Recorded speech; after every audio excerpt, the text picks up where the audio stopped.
Hello students, good morning. मैं संतोष sir Sanskrit class में आप लोगों का स्वागत करता हूं।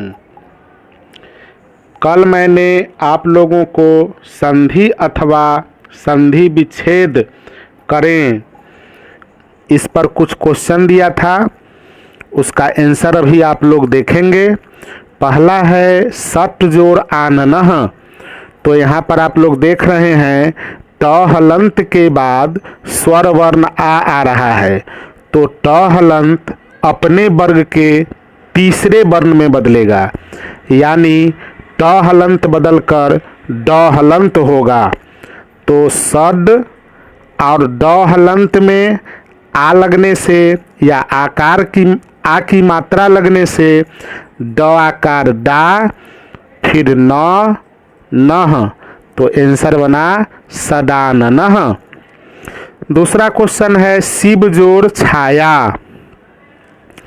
अब यहाँ पर ह्रस्व स्वर वर्ण अ है, शिव में ब हलंत जोड़ अ, तो व हलंत जोड़ अ के बाद छ आ रहा है, तो बीच में यहाँ च हलंत का आगमन होगा, यानी आंसर बनेगा शिव च हलंत, यानी च छ संयुक्त आकार य आकार शिवच्छाया। तीसरा क्वेश्चन है हरिर जोड़ रमते। हरिर जोड़ रमते में र हलंत के बाद र हलंत आ रहा है, तो पूर्व र हलंत का लोप एवं इसके पहले जो स्वर वर्ण है या ह्रस्व स्वर वर्ण है वो दीर्घ में बदलेगा, तो आंसर बन जाएगा हरि रमते। चौथा क्वेश्चन है कस जोड़ टम। दंत्य स हलंत के बाद ट आ रहा है, तो दंत्य स हलंत मूर्धन्य स हलंत में बदलेगा, आंसर होगा कस टम। वागीसह का अब संधि विच्छेद करेंगे आप लोग। तो गी में है ग हलंत जोड़ दीर्घ ई, ग हलंत को हम क में बदलेंगे, वाक जोड़ ईसह। परिच्छेदः में बीच में च हलंत है, तो इसका गमन होगा, यहाँ आंसर बनेगा परि प्लस छेदः। एतच्छंभु है, यहाँ त हलंत च में बदला हुआ है और तालव्य स छ में बदला हुआ है, तो इसका संधि विच्छेद होगा एतत् जोड़ शंभु।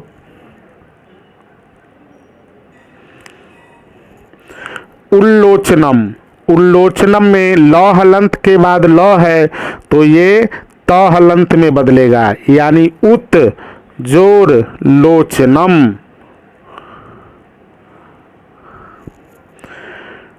लेखम लिखती, अनुस्वार के बदले म हलंत होगा, लेखम जोड़ लिखती।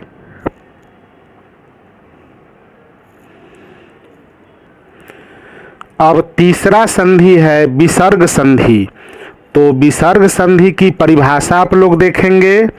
विसर्ग के साथ स्वर अथवा व्यंजन वर्ण के मेल से जो विकार उत्पन्न होता है उसे विसर्ग संधि कहते हैं। जैसे एग्जाम्पल देखेंगे रामः जोड़ अपि, तो विसर्ग के बाद स्वर वर्ण अ आ रहा है, तो ये विसर्ग के स्थान पर ओ बना, रामो, और अ अवग्रह बन गया, रामो अपि। मनः जोड़ हरः में विसर्ग के बाद व्यंजन वर्ण ह आ रहा है, तो विसर्ग फिर ओ में बदला, मनो हरः। यहाँ कैसे ओ में बदला रामो और मनो, ये आप लोग उत्तम के नियम में पढ़ेंगे, इसे उत्व संधि भी कहते हैं। तो विसर्ग संधि के मुख्य चार भेद हैं, उत्व, रत्व या रुत्व, लोपः और सत्व या सत्वम। तो इसको उत्वम, रत्वम, लोपः, सत्वम भी कहते हैं, या कहीं कहीं सिर्फ उत्व, रुत्व, लोप और सत्व मिलेगा आपको। तो यहाँ पर हम लोग देखेंगे, पहला है उत्वम। तो उत्वम नियम में क्या पढ़ना है? तो यहाँ विसर्ग के स्थान पर ह्रस्व उ होने का नियम पढ़ना है। कौन सा परिस्थिति आएगा कि विसर्ग जो है ह्रस्व उ में बदल जाएगा, यानी विसर्ग के स्थान पर ह्रस्व उ होगा? तो यहाँ क नियम दिया है, दो नियम है इसमें। क नियम है अतो रोर प्लूताद प्लूते, ये सूत्र हुआ क नियम का। तो अतो रोर प्लूताद प्लूते में आप लोग देख रहे हैं, यदि विसर्ग के पहले और बाद में अ आए तो विसर्ग के स्थान पर ह्रस्व उ हो जाता है, एवं यही ह्रस्व उ पूर्व अ से मिलकर ओ और बाद वाले अ के स्थान पर अवग्रह ऐसा चिन्ह होता है, हो जाता है। इसे खंडाकार अ भी बोलते हैं। तो विसर्ग के पहले अ है और विसर्ग के बाद अ है, तो ये विसर्ग जो है ह्रस्व उ में बदला, यानी ये परिस्थिति आ गया अ प्लस ह्रस्व उ प्लस अ। तो आप लोग पहले से जानते हैं गुण स्वर संधि का नियम है अ जोड़ ह्रस्व उ बराबर ओ, और पूर्व रूप संधि में ओ अगर पदांत हो तो ओ के बाद अ आए तो अ अवग्रह हो जाता है। यहाँ जितने भी विसर्ग हैं वे सब कोई न कोई पद के साथ हैं, तो ये विसर्ग जब ओ बनेंगे तो अपूर्व रूप से अवग्रह हो जाएंगे। अब देखिए यहाँ पर नरह जोर अपी में विसर्ग के पहले अ है और बाद में भी अ आ रहा है, नर को तोड़िएगा तो न हलंत जोर अ, र हलंत जोर अ, तो अ आ रहा है, और विसर्ग के बाद भी अ है, तो यह विसर्ग उ में बदला, तो वही ह्रस्व उ र वाले अ से मिलकर ओ बना, तो नरह को हम नरो कर दिए, क्योंकि नर जोर उ बराबर नरो, और अपी में अ अवग्रह हो गया, तो आंसर बना नरो अपी। अगर इसका संधि विच्छेद करना होगा तो फिर से हम ओ के स्थान पर विसर्ग लाएंगे, यानी ओ उ में बदला, अ जोर उ के रूप में आया और उ को हम विसर्ग में बदल दिए, तो यहाँ पर बना नरह, और अपी जो अवग्रह है बना हुआ वो फिर से अ बन गया, तो आंसर बन गया अपी, नरह जोर अपी। फिर बालह जोर अस्ति में आप लोग देख रहे हैं विसर्ग के पहले अ है, यानी ल में अ है और विसर्ग के बाद भी अ है, तो ये विसर्ग ह्रस्व उ में बदला, वही ह्रस्व उ इस ल वाले अ से मिलकर ओ बना, तब बालह के स्थान पर बालो हुआ और अस्ति में अ अवग्रह हुआ, आंसर बना बालो अस्ति। अगर हम बालो अस्ति को विच्छेद करेंगे तो बालों के स्थान पर बालह और अस्ति जो है वो अस्ति लिखा जाएगा। रामह जोर अत्र, विसर्ग के पहले अ है और बाद में भी अ है, तो ये रामह रामों में बदला और अत्र में अ अवग्रह में बदला, आंसर बना रामो अत्र। कह जोर अयम, कह जोर अयम में विसर्ग के पहले अ है इसलिए को में बदला और अयम में अ अवग्रह हुआ, आंसर बना को अयम। उत्तम का ख नियम है हसी च, इसमें आप लोग देखेंगे कि यदि विसर्ग के पहले अ हो और बाद में वर्गों का तृतीय चतुर्थ पंचम वर्ण या य र ल व ह में से कोई वर्ण आए तो विसर्ग के स्थान पर ह्रस्व उ हो जाता है, एवं यही उ अ से मिलकर ओ हो जाता है। अब बॉक्स में आप लोग समझेंगे कि विसर्ग के पहले अगर अ रहे और बाद में वर्गों का तीसरा चौथा पांचवा वर्ण, यानी ग घ अंग, ज झ य, ड ढ न, द ध न और ब भ म, इन 15 में से कोई भी वर्ण आ जाए, या य र ल व ह, इन पांचों में से कोई भी वर्ण हो तो 15 5 20, 20 में से कोई भी वर्ण आएगा तो विसर्ग बदलेगा ह्रस्व ऊ में, और यही ऊ अ के साथ जुड़कर अ जोड़ ऊ से बनेगा ओ। तो देख रहे हैं जैसे में मनह जोड़ जह, विसर्ग के पहले अ है और बाद में किसी वर्ग का तीसरा यानी चवर्ग का तीसरा वर्ण ज आ रहा है, तो यहाँ पर विसर्ग ओ में बदला, मनह का मनो और जह उसमें जुड़ गया, तो आंसर बना मनोजह।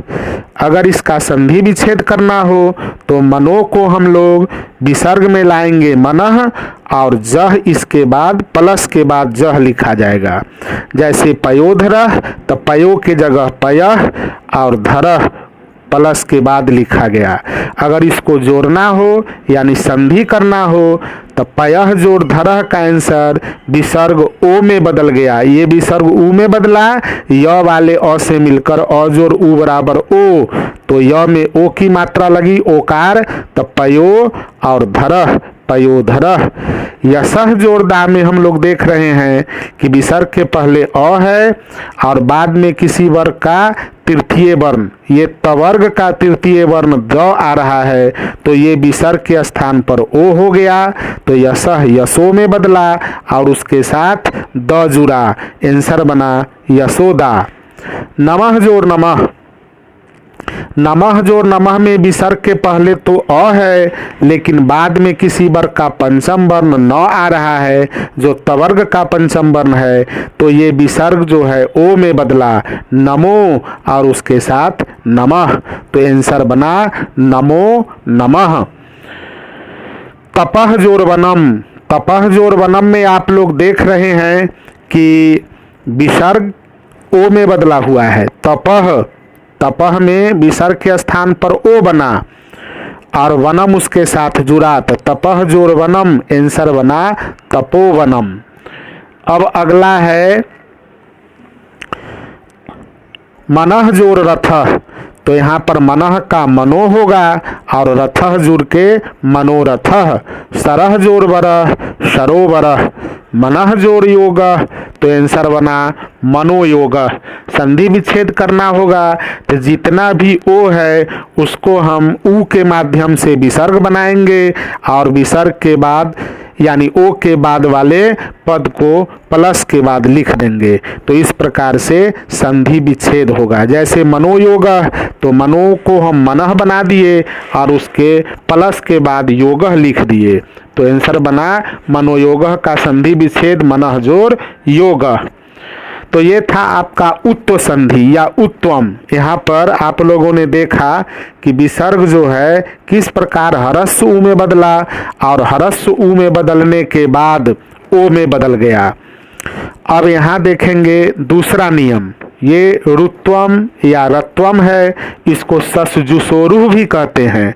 इसमें क्या कहता है कि यदि विसर्ग के पहले अ आ को छोड़कर कोई स्वर वर्ण हो और बाद में कोई स्वर वर्ण यानी बाद में अ आ भी आ सकता है, वर्गों का तृतीय चतुर्थ पंचम वर्ण या य र ल व ह में से कोई वर्ण आए तो विसर्ग के स्थान पर र हलंत हो जाता है।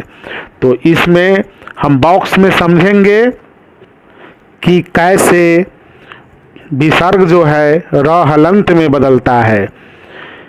यदि विसर्ग के पहले कहता है अ आ को छोड़कर, तो अ आ को काट दिया गया, अ आ नहीं आना चाहिए। और विसर्ग के पहले कोई स्वर वर्ण यानी अ आ को छोड़कर कोई स्वर वर्ण रह सकता है, तो 11 में से कोई भी स्वर वर्ण विसर्ग के पहले अगर रहे, हालांकि दीर्घ री और लिरी नहीं ही रहेगा तो 9 बचा, पर नियम है कि विसर्ग के पहले अ आ नहीं आना चाहिए और अ आ को छोड़कर 11 में से कोई भी स्वर वर्ण रहे और बाद में कोई स्वर वर्ण यानी 13 में से कोई, वर्गों का तृतीय चतुर्थ पंचम वर्ण यानी 15 में से कोई, यर ल व ह यानी 5 में से कोई, तो इन 33 में से कोई भी वर्ण अगर आएगा तो विसर्ग र हलंत में बदल जाएगा। और र हलंत के बाद अगर स्वर वर्ण आएगा 13 में से कोई, तो इसकी मात्रा इसके साथ जुड़ेगी और 20 में से कोई आएगा तीसरा चौथा पचमा या यर लब ह, तो इन 20 के ऊपर र हलंत चला जाएगा। अब आप लोग देख रहे हैं एग्जाम्पल में निह जोर उपायः, तो निह जोर उपायः में विसर्ग के पहले ई है हरस्व ई और बाद में हरस्व उ आ रहा है, तो विसर्ग र हलंत में बदलेगा और यही र हलंत हरस्व उ से मिलकर रू बना। तो आंसर बना निह जोर उपायः का निरूपायः। निह जोर बलह, निह जोर बलह में विसर्ग के पहले ई है और बाद में कोई व्यंजन वर्ण आ रहा है, किसी वर्ग का तीसरा वर्ण है, पवर्ग का तीसरा, तो ये र हलंत में तो बदला लेकिन र हलंत ब के ऊपर चला गया। तो व्यंजन वर्ण जब भी आएगा तो र हलंत, जो विसर्ग र हलंत में बदलेगा र हलंत ऊपर जाएगा और स्वर वर्ण आने पर र हलंत में स्वर वर्ण की मात्रा जोड़ दी जाएगी। पितुह जोर इच्छा, यहाँ विसर्ग के पहले हरस्व उ है और बाद में विसर्ग के हरस्व ई है, तो यहाँ पर विसर्ग र हलंत में बदलेगा लेकिन र हलंत में ई की मात्रा लगने से फिर र हलंत जोर ई री बनेगा। तो आप लोग देख रहे हैं पितुह जोर इच्छा, पितु और र हलंत जोर हरस्वरी, र हलंत जोर ई हरस्व ई, तो बराबर बना री छ छ संयुक्त आकार, तो बना पितूर इच्छा, पिता की इच्छा। हरेह जोर इदम, हरेह जोर इदम में विसर्ग के पहले ए है और बाद में हरस्व ई आ रहा है, तो ये र हलंत में बदला और र हलंत जोर ई री बना। आंसर हुआ हरे रिदम। शिशु जोर हस्ती में विसर्ग के पहले उ है और बाद में व्यंजन वर्ण या बाद में उष्म व्यंजन वर्ण ह आ रहा है, तो ह आने के कारण विसर्ग र हलंत में बदला और र हलंत ह के ऊपर चला गया। तो आंसर बना शिशुर हस्ती। दुह जोर गंधः, दुह जोर गंधः में विसर्ग के पहले हरस्व है और बाद में कवर्ग का तीसरा वर्ण आ रहा है, तो ये विसर्ग र हलंत में बदला और र हलंत ग के ऊपर चला गया। तो आंसर बना दुर्गंधः। मुनिह जोर अयम, मुनिह जोर अयम में विसर्ग के पहले हरस्व ई है और विसर्ग के बाद अ आ रहा है, तो विसर्ग र हलंत में बदला, र हलंत में अ लगने से र बना। तो आंसर हो गया मुनि रयम। गोह जोर मयम, गोह जोर मयम में विसर्ग के पहले ओ है और विसर्ग के बाद पंचम वर्ण पवर्ग का पंचम वर्ण म आ रहा है, तो विसर्ग र हलंत में बदला और र हलंत म के ऊपर चला गया, यानी आंसर बना गोरमयम। अब हम लोग तीसरा नियम पढ़ेंगे लोपः। लोपः मीन्स विसर्ग के लोप यानी गायब होने का नियम। कौन परिस्थिति आएगा कि विसर्ग का लोप हो जाएगा? तो हम लोग देखते हैं क में लिखा हुआ है, इसके लिए हमने 3 रूल यहाँ बताया, 3 नियम आप पढ़ेंगे क ख ग। तो क में है कि यदि सह या एसह के बाद अ को छोड़कर कोई वर्ण हो तो विसर्ग का लोप हो जाता है, यानी सह और एसह, सह कौमा एसह, इसके बाद अ नहीं आना चाहिए, अ आने पर उत बनेगा, तो अ नहीं आना चाहिए। अ को छोड़कर कोई वर्ण यानी 45 में से कोई भी वर्ण आएगा तो आप विसर्ग को लोप कर सकते हैं, यानी गायब कर देंगे। सह जोड़ में शह, तो विसर्ग के पहले सह के बाद म आ रहा है, तो सह के विसर्ग का लोप हो गया। आंसर बना श में शह। एसह जोड़ हस्ती, यहाँ एसह के बाद ह आ रहा है, यानी 45 में से कोई वर्ण ह है, तो एसह वाले विसर्ग का लोप हुआ। आंसर बना एस हस्ती। यहाँ सह जोड़ राजा, तो सह के बाद राजा है, र आ रहा है, तो सह के विसर्ग का लोप हो गया। आंसर बना स राजा। सह जोड़ याति, तो यहाँ भी विसर्ग के बाद य आ रहा है, तो शह के विसर्ग का लोप हुआ। आंसर बना स याति। एसह जोड़ आगतः, यहाँ पर आप लोग गौर करेंगे, एसह में विसर्ग है और बाद में स्वर वर्ण आ रहा है, तो एसह के विसर्ग का लोप तो हुआ, लेकिन एस आगतः बनने पर 2 बार संधि नहीं होती है, इसलिए एस का अ और आगतः का आ मिलके एस आगतः नहीं बना। यहाँ एस आगतः अलग अलग ही लिखा जाएगा क्योंकि 2 बार संधि नहीं होती है। अगर ऐसा क्वेश्चन आपको लिखा मिले तो आप समझेंगे कि इसका संधि विच्छेद करना है, तो हाँ आप एस को एसह बनाएंगे और प्लस के बाद आगतः लिखेंगे। अब एसह बालह, एसह बालह में एसह के विसर्ग का लोप हुआ, एस और बालह यह बच्चा, यह लड़का। एसह जो इक्षति में एस विसर्ग गायब हुआ और विसर्ग के बाद जो ह्रस्व ई है वो दोबारा संधि, 2 बार संधि नहीं होती, इस नियम से अजोड़ी ए नहीं बना, ए से क्षति नहीं बना। यहाँ पर आंसर रहेगा एस इक्षति।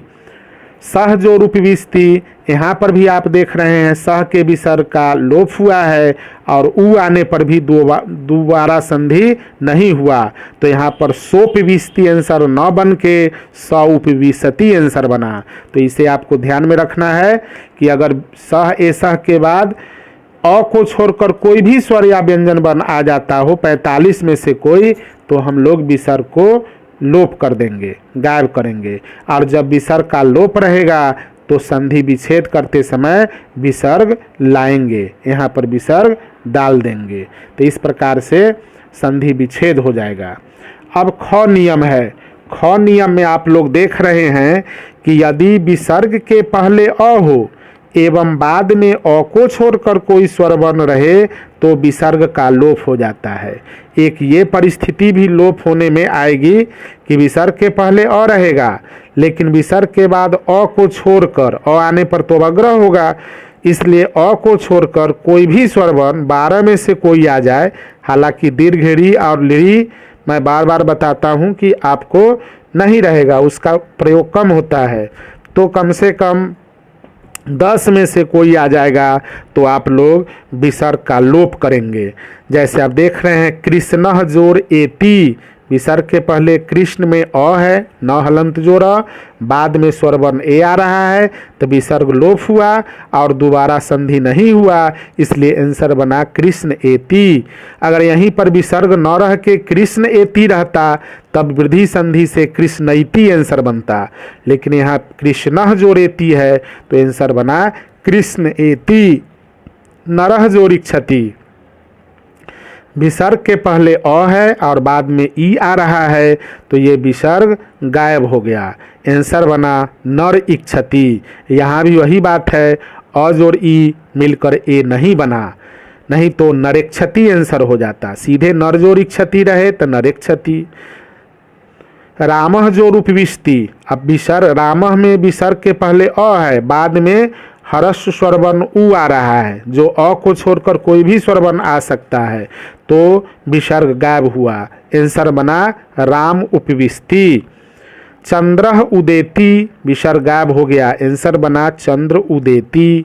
बालह आगच्छति, तो यहाँ पर भी विसर्ग गायब हो गया और आंसर बना बाल आगच्छति।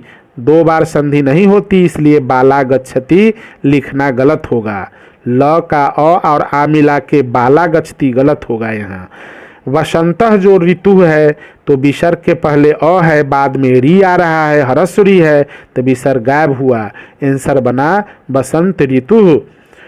अर्जुनः उवाच, अब विसर्ग के पहले अ है, बाद में ह्रस्व आ रहा है तो विसर्ग गायब हुआ, आंसर बना अर्जुन उवाच। ग नियम है, ये लोपह का लास्ट नियम है। इसमें आप देख रहे हैं कि यदि विसर्ग के पहले आ रहे और बाद में कोई स्वर वर्ण यानी 13 में से कोई, वर्गों का तृतीय चतुर्थ पंचम वर्ण यानी 15 में से कोई, या यर लवह यानी 5 में से कोई वर्ण आए तो हम लोग क्या करेंगे, तो विसर्ग का लोप हो जाता है। इस स्थिति में भी विसर्ग लोप होगा। तो यहाँ पर आप लोग ध्यान रखेंगे कि विसर्ग के पहले आ रहे और बाद में कोई स्वर वर्ण यानी 13 में से कोई अ, आ, ह्रस्वी दीर्घी, ह्रस्व दीर्घु, ह्रस्वी दीर्घी, लृ, ए, ऐ, ओ, औ वर्गों का तृतीय चतुर्थ पंचम वर्ण यानी 15 में से कोई गघंग, जझय, डढन, दधन, बभम यानी 15 में से कोई आ जाए, या यर लवह 5 में से कोई, ये टोटल हो गया 33। तो विसर्ग के पहले आ रहे बाद में इन 33 में से कोई भी वर्ण आ जाए तो विसर्ग का आप लोप कर दीजिएगा। वाताह जोरबांती, तो विसर्ग के पहले आ है तो इस रूल को फॉलो कर रहा है कि विसर्ग के पहले आ है और बाद में व आ रहा है, तो हम देख रहे हैं वाताह का विसर्ग गायब हो गया, वातावांती, हवाएं बहती हैं। देवाह जयंती, अब देवाह में विसर्ग के पहले आ है बाद में किसी वर्ग का तीसरा वर्ण है तो यानी चवर्ग का तीसरा है तो ये विसर्ग गायब हो गया, आंसर बना देवा जयंती। बालाह जोर रटंती, तो विसर्ग के पहले आ है बाद में र आ रहा है तो विसर्ग गायब हुआ, आंसर बना बाला रटंती। नराह जोर हसंती, विसर्ग के पहले आ है बाद में हो आ रहा है तो आंसर बना विसर्ग गायब हो गया, नरा हसंती। मृगाह जोर आयांती, यहाँ भी विसर्ग के पहले आ है और बाद में आ है तो विसर्ग गायब हुआ, आंसर बना मृगा आयांती। और 2 बार संधि न होने के कारण मृगायांती आंसर नहीं बनेगा, ये अलग अलग ही लिखा जाएगा मृगा आयांती। श्रमिकाह जोर इक्षंती, अब विसर्ग के पहले तो आ है बाद में ह्रस्वी आ रहा है तो विसर्ग का लोप होगा, श्रमिका इक्षंती। छात्राह नमंती, तो छात्राह नमंती में विसर्ग के पहले आ है और बाद में तवर्ग का पंचम वर्ण न आ रहा है, विसर्ग का लोप हो गया, आंसर बना छात्रा नमंती। तो आज आप लोगों ने विसर्ग संधि का 3 नियम पढ़ा, उत्त, रत्व और लोप। अगले दिन हम लोग षत्वम पढ़ेंगे और कुछ प्रश्न बनाएंगे, पूरे संधि से मिश्रित प्रश्न मैं दूंगा, उस ऑब्जेक्टिव टाइप का रहेगा, उसको आप लोग बनाएंगे। तो आज मैं आप लोगों को दे रहा हूं कुछ क्वेश्चन, संधि अथवा संधि विच्छेद करें। तो जो संधि विच्छेद के रूप में है उसका संधि करेंगे और जो संधि के रूप में है उसका संधि विच्छेद करेंगे। पहला क्वेश्चन है एसह जोर एती, तो यहाँ एसह के बाद एती आ रहा है, ए स्वर वर्ण है, तो आप नियम पढ़ेंगे, पढ़ने के बाद इसको बनाएंगे तो अवश्य ही बना लेंगे। पुरुषः जोर अयम, अब विसर्ग के पहले तो अ है और बाद में भी अ आ रहा है, तो विसर्ग के पहले अगर अ रहे बाद में अ आए तो इसके लिए आंसर क्या होगा वो आप लोग बनाएंगे। अगला क्वेश्चन है मनः जोर रमः, 4 नंबर में है नमः जोर नाथः, यहाँ पर विसर्ग के पहले अ है और बाद में किसी वर्ग का पंचम वर्ण आ रहा है, यहाँ विसर्ग के पहले अ है और बाद में र आ रहा है। 5 नंबर में है सहजोर अहम, तो सहजोर अहम में सह के बाद अहम आ रहा है अ, तो यहाँ पर आप लोग संधि करेंगे इसका। 6 नंबर क्वेश्चन है बाला भ्रमंती, अब ये संधि किया हुआ है, इसका संधि विच्छेद आप लोगों को करके लिखना है। 7 नंबर में है स बालकः, इसका भी संधि विच्छेद करेंगे। 8 नंबर में है कृष्ण उवाच, तो कृष्ण उवाच में भी संधि विच्छेद करेंगे आप लोग। 9 नंबर है यशोधरा, यश को धारण करने वाली, तो यहाँ भी ये संधि है यशोधरा, इसका आप लोग संधि विच्छेद करेंगे। फिर है 10 नंबर क्वेश्चन में निर्झरः, तो निर्झरः में झ के ऊपर र हलंत है, तो इसका भी आप लोग संधि विच्छेद करेंगे। तो इसमें कभी कभी क्वेश्चन पूछता है कि निर्झरः किस नियम से हुआ, तो उसके लिए आपको नियम भी याद रखना पड़ेगा। आज के लिए इतना ही, धन्यवाद।